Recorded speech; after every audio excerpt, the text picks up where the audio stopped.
Mas Ken dulu kan orang yang radikal. Sekarang kok menjadi moderat, bisa menerima perbedaan. Titik balik seperti apa sehingga Mas Ken sekarang bisa berdamai dengan diri dan orang lain? Saya bilang, dulu saya seuzon kepada semua orang yang berbeda. Jadi, jangankan yang beda agama, yang seagama saya kafirkan. Dulu saya nggak punya kawan, sekarang punya kawan di mana-mana. Dulu saya seuzon kepada orang, sekarang husnuzon, sekarang berprasangka baik kepada seorang. Lalu ada yang menanya, Mas Ken, ini yang menanya yang beda agama. Saya kumpul dengan teman-teman yang lintas agama, ada Nasrani, Hindu, Buddha, ada Konghucu.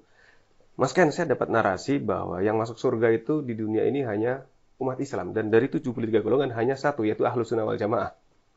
Apa tafsir Ahlus Sunnah wal Jamaah menurut Mas Ken yang dulu radikal sekarang menjadi moderat? Apakah kami yang non-Islam menurut Mas Ken berhak masuk surga?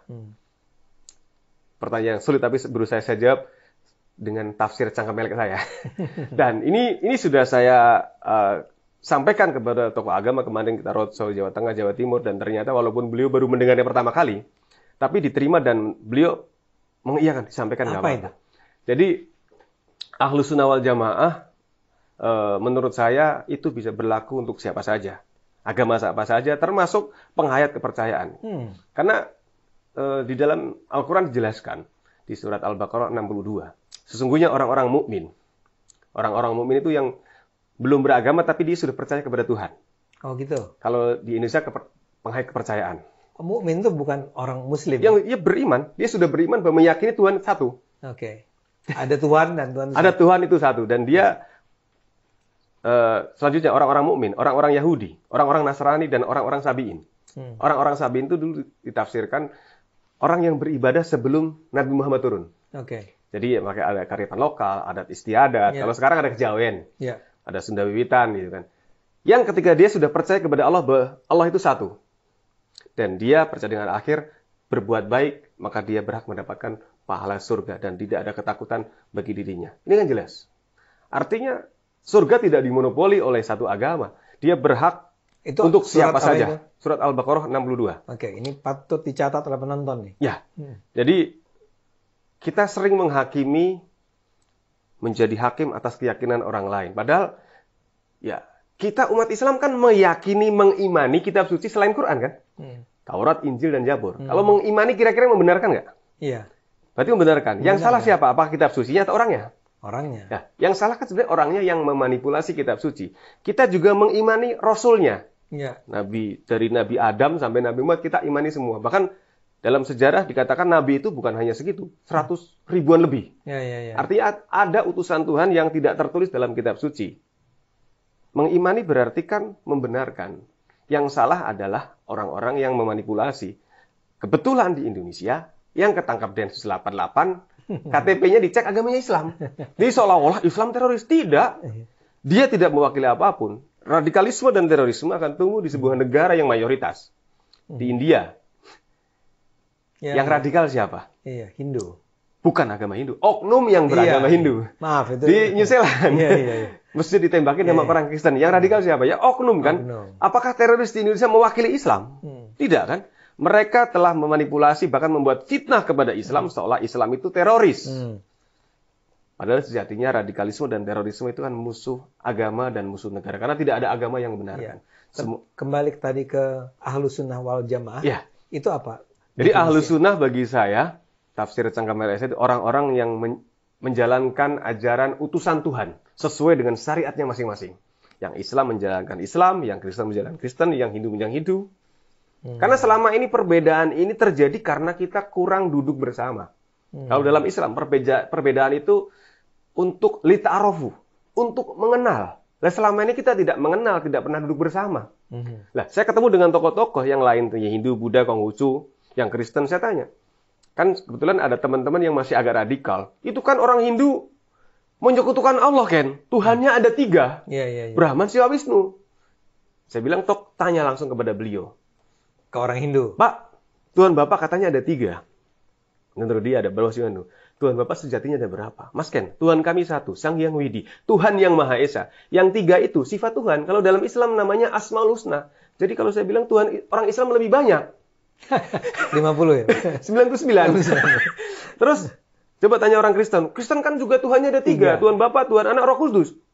Coba tanya orang Kristen Tuhannya ada berapa? Tuhan semesta alam ada berapa? Tuhan cuma 1, Tuhan Allah. Itu yang 3 pribadi tentang Tuhan. Nah sebenarnya kita kan hanya kurang duduk bersama. Terus saya tanya kepada orang Hindu. Percaya dengan ada manusia suci. Percaya kalau di Islam namanya Muhammad. Kalau bukan orang suci nggak mungkin sampai pengikutnya miliaran orang.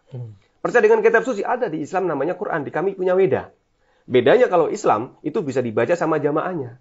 Kalau di Hindu dibaca hanya tokoh-tokohnya, takut nanti akan diselewengkan. Ya. Percaya dengan malaikat, percaya di Islam namanya Jibril, Mikael. Di kami punya dewa-dewa. Percaya dengan takdir, percaya tidak ada yang kebetulan di dunia ini. Semua, bahkan jauh yang jatuh itu kehendak Tuhan. Percaya dengan hari akhir, percaya. Dia kan sudah percaya rukun iman. Cuman hanya menyampaikannya dengan bahasa yang berbeda. Karena memang jeda waktu agama satu dengan agama yang lain itu ratusan tahun loh.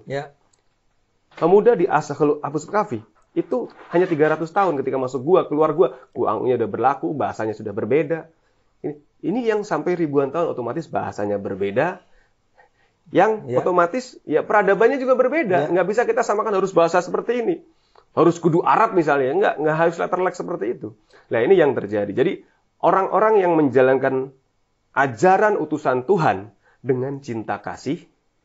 Dan al-jamaah adalah bukan kelompok, sekte, atau firqoh-firqoh.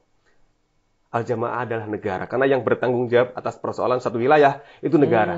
Jadi al-sunnah wal jamaah adalah orang-orang yang menjalankan ajaran Tuhan sesuai dengan syariatnya masing-masing, dengan cinta kasih, dan taat kepada negara.